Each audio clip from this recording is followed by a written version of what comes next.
We are back. It is 7:39 on this Friday morning with a search for solutions as scientists and lawmakers around the world race to stop the coronavirus pandemic. Savannah, you spent some time yesterday with someone who is stepping up to help in a big way. Yeah, absolutely. Billionaire entrepreneur Bill Gates has his foundation and has donated more than $250 million to COVID-19 research. He's also throwing resources behind tests, treatments, and vaccines for the virus. We spoke at length yesterday about what the future looks like and his prediction of a pandemic years ago that he hoped would better prepare us for what we're now facing. You have made fighting infectious disease really your life's work, at least the second half of your life. And my first question is just where we are right now in terms of this pandemic, that famous saying, are we at the end of the beginning or at the beginning of the end? I wish I could say that we're halfway through, but I don't think so. It takes time to make a vaccine. There's a lot about the disease we don't understand. We know that we can get out of this, but it's going to be a while before things go back to normal. You famously talked about a coming pandemic, this nightmare scenario back in 2015 on the heels of the Ebola crisis. And you said in your TED Talk that you worried about a virus that could be 1,000 times worse. If anything kills over 10 million people in the next few decades, it's most likely to be a highly infectious virus rather than a war. Is this that virus? Yes, the human-to-human respiratory spread is the scariest scenario. It's a nightmare. I wish it had come, 5 or 10 years later. Then governments might have done the preparation to move quickly, like a few governments did, and the technologies would have been further along. Let's talk about what's happening right now. There are states like Georgia poised to reopen some parts of their economy.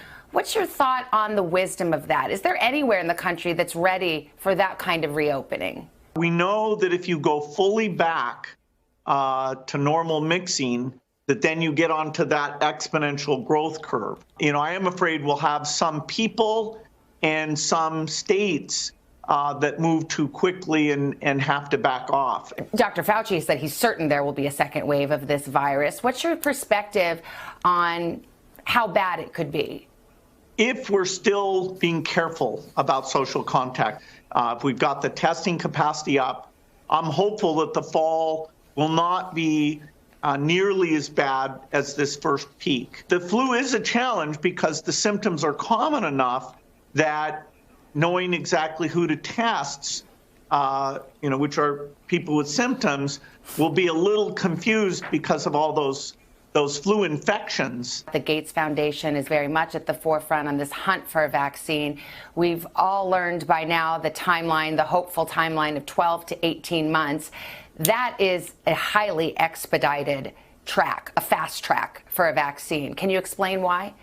Well, usually a vaccine takes over 5 years because you have many steps that you want to do in a serial way. Here, because of all the incredibly negative effects, the sooner the better. There are 100 efforts, but maybe 10 of those should get the resources to build factories and go full speed ahead. So, the best scientists working hard on this, and I'm hopeful. In fact, in the last few weeks, I've seen signs that we may get to the optimistic side of that time projection. If there has been any area that seems to have been bedeviling during this crisis, it's testing.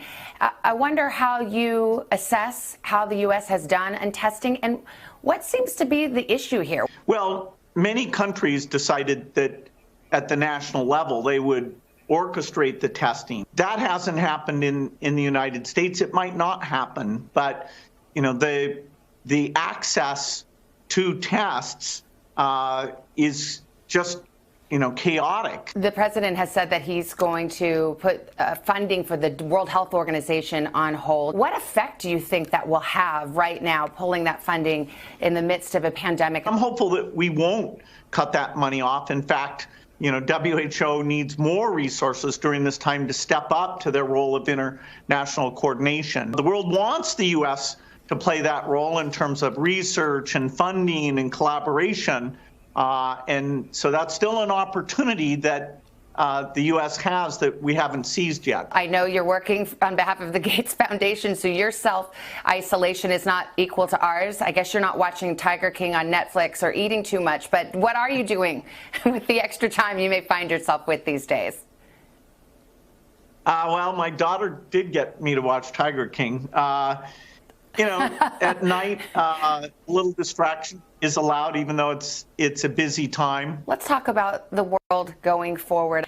Dr. Fauci said the other day, I think he was half joking, that maybe handshaking is a thing of the past now, or should be.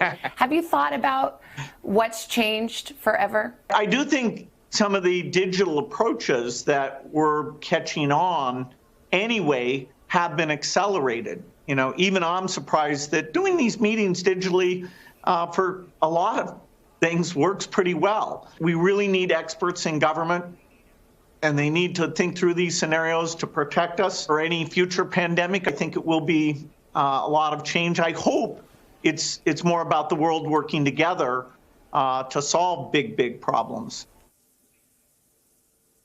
Actually, guys, Gates has likened this fight against COVID-19 to a world war, except this time we're all on the same side. So he's really hopeful that just like we saw during World War II, there will be an explosion of innovation and ingenuity, especially when it comes to vaccines and testing, so that we're less vulnerable in the future when this happens again. And he thinks it's inevitable that it will happen again. That's a fascinating conversation. I was surprised to hear that 12 to 18 months for the vaccine was the fast track. I thought that was the expected track. I've learned a lot from that. Oh, yes. And I was equal. It's a huge fast track. And actually, he's actually hopeful. And I think this was the most interesting thing that he said.